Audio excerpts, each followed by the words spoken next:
vous êtes de plus en plus nombreux à nous suivre et à participer à l'évolution de la chaîne Afrique N24, et sincèrement nous tenions à vous en remercier.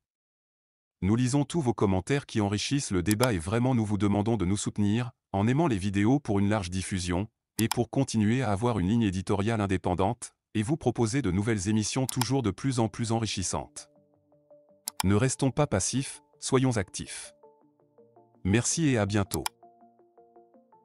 La HAAC suspend l'émission aux auditeurs Actu et Joachim Agbetim de Victoire FM. Après l'interview avec François Bocco, la HAAC frappe sans ménagement. La Haute Autorité de l'Audiovisuel et de la Communication, HAAC, a pris une décision radicale en suspendant l'émission aux auditeurs Actu de la radio Victoire FM pour une période de 3 mois. Cette suspension s'étend également à l'animateur Joachim Agbetim, qui se voit désormais interdit de participer à toute émission d'actualité ou d'information.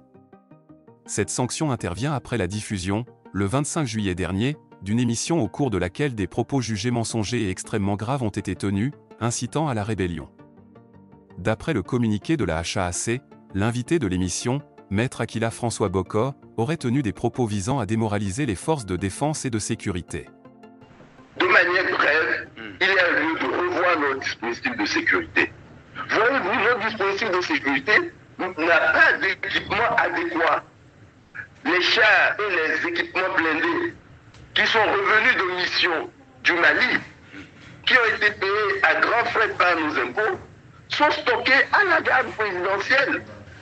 Pourquoi? Parce que Fournier craint que s'il libère ces équipements pour qu'ils aillent sur le théâtre d'opération, ces équipements peuvent se retourner contre lui. Oui, mais quand même, les soldats togolais... Non, les soldats togolais...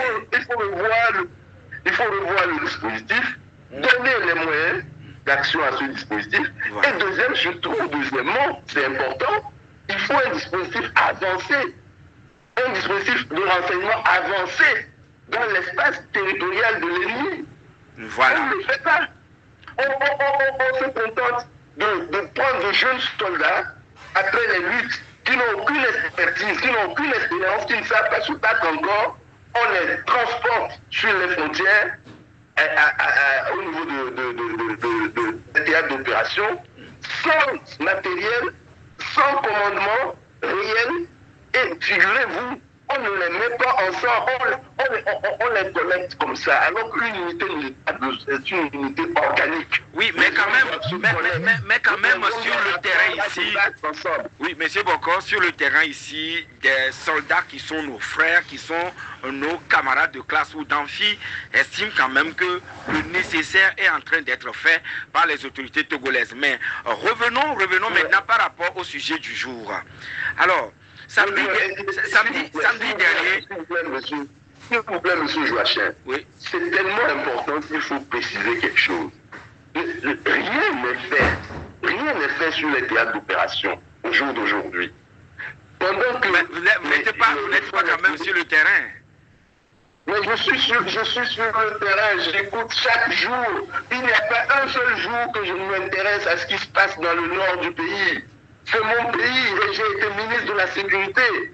Et il faut que les autorités togolaises comprennent qu'il est temps d'arrêter de jouer, de faire du mazé-mazé dans la diplomatie et de prendre à bras le corps ce problème. Comment vous pouvez expliquer qu'un petit espace du Togo, au nord du Togo, nous n'arrivons pas à le sécuriser malgré les moyens colossaux que nous mettons? Et vous avez été très bien compris. Comment vous pouvez expliquer que pendant que le dispositif n'a pas d'hélicoptère de surveillance, les hélicoptères de surveillance sont en train de faire le tour de la COSA à la recherche d'un ennemi intérieur qui n'existe pas, juste pour la sécurité du chef de l'État. Vous avez été en œuvre uniquement pour la sécurité du chef de l'État. Et ce n'est pas bien d'exposer nos soldats comme ça. Voilà. Monsieur Bocco, on ne les rend jamais hommage, nos soldats. Et vous allez voir, ils vont les enterrer en catimini. Alors qu'ils sont partis mourir pour nous. On n'a jamais ramené les corps de nos vaillants soldats dans la capitale, comme ça se fait dans tous les pays, pour leur rendre hommage. Parce qu'il faut cacher, on les enterre en catimini. C'est donc pas sérieux. Donc un deuil national. Un deuil national en leur hommage ou bien en leur mémoire. Il faut un deuil national, il faut ramener les corps dans la capitale sur l'esplanade du Palais des Congrès, leur rendre hommage et promettre que leur mort ne sera pas une mort sans issue vaine. Merci et c'est comme ça qu'on donne une armée.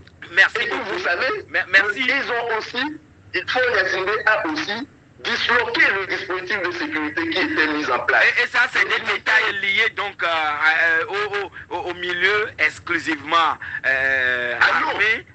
Mais quand même... Non, l'affaire de la défense concerne le pays. Oui. Parce que ce sont nos impôts qui payent. Et vous le savez bien, c'est la grande millette. Vous maîtrisez bien cela. C'est la grande muette, mais ça ne veut pas dire que les experts n'ont pas le droit de développer pour que l'État prenne en charge les préconisations. Nous avons le devoir, nous tous, vous et moi, d'assurer la sécurité, de contribuer à assurer la sécurité du pays et de protéger nos boys. Et tout le monde est aujourd'hui unanime, à rendre hommage donc à ces forces de sécurité, ces forces de défense et de sécurité qui sont tombées sur les champs. Il faut ramener les corps. Voilà. 10 millions, vous savez ce qu'ils ont fait récemment? Non, monsieur François Bocor, ils ont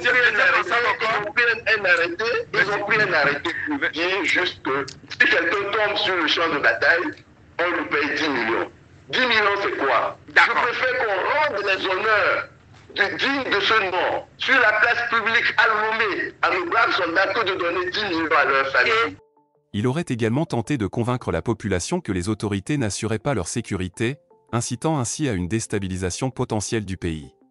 La diplomatie togolaise s'est mêlée des affaires sahéliennes et figurez-vous qu'à un moment donné, la diplomatie togolaise a même proposé aux diplomaties américaines et françaises le dialogue avec les groupes djihadistes.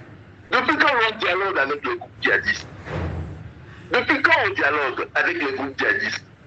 Et la diplomatie togolaise est allée proposer un dialogue interculturel à des groupes djihadistes.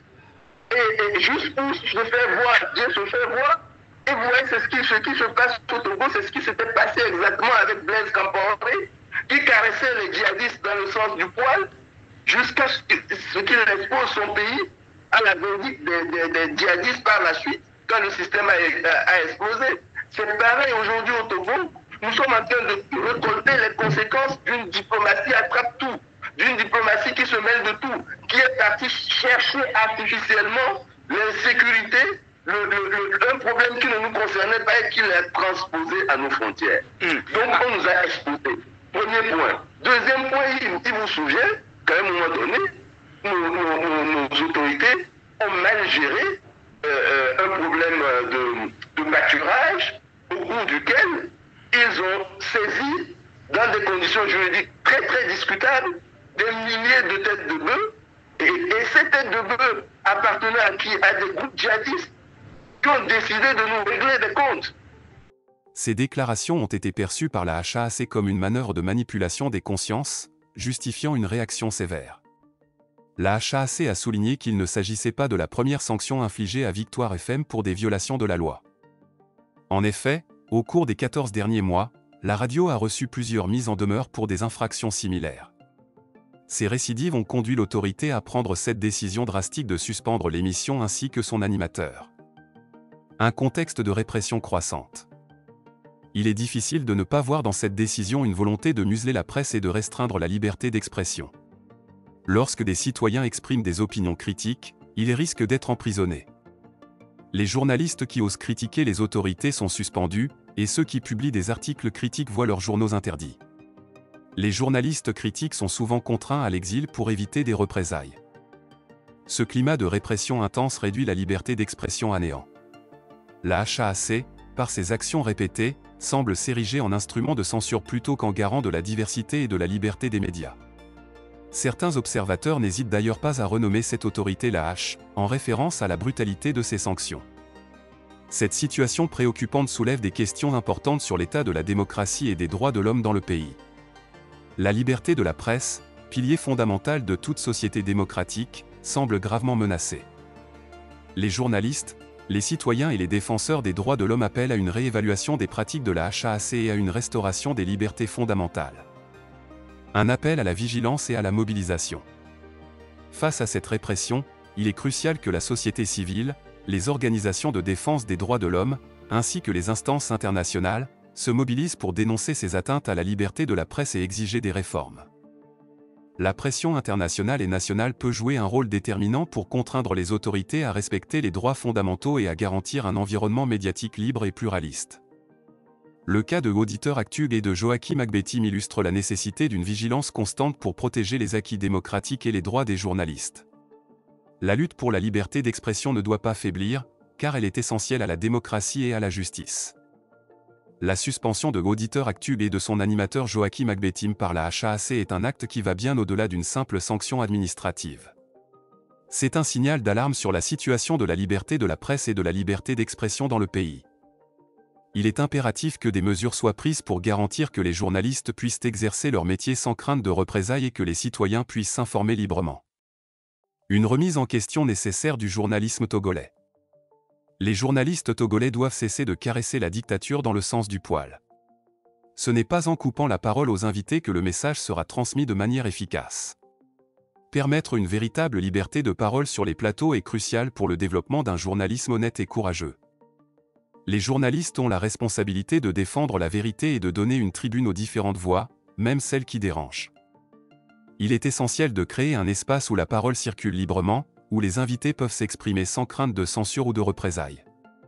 Si les journalistes continuent de se conformer aux attentes d'un régime répressif, ils trahissent leur mission première de servir la vérité et la société. Les citoyens ont le droit à une information complète et non biaisée, et il est du devoir des journalistes de leur fournir cette information. Inviter des personnes sur les plateaux pour ensuite les censurer ou leur couper la parole ne fait qu'affaiblir la crédibilité des médias et renforce le sentiment de méfiance envers la presse. Une presse libre et indépendante est le reflet d'une société saine et démocratique. En permettant un véritable débat d'idées, les médias peuvent jouer un rôle crucial dans la construction d'une société plus juste et équitable. En définitive, il est temps pour les journalistes togolais de se lever contre les tentatives de censure et de répression, et de revendiquer leur droit à exercer leur métier avec intégrité et courage. Seule une presse véritablement libre peut garantir que la voix du peuple soit entendue et que la vérité prévale. Appelons simplement la HAAC la H. Likez la vidéo si ce n'est pas déjà fait. Laissez aussi votre point de vue en commentaire. Abonnez-vous et cliquez aussi sur la petite cloche de notification pour ne rien rater de nos prochaines vidéos. N'oubliez pas de partager aussi la vidéo et de la liker.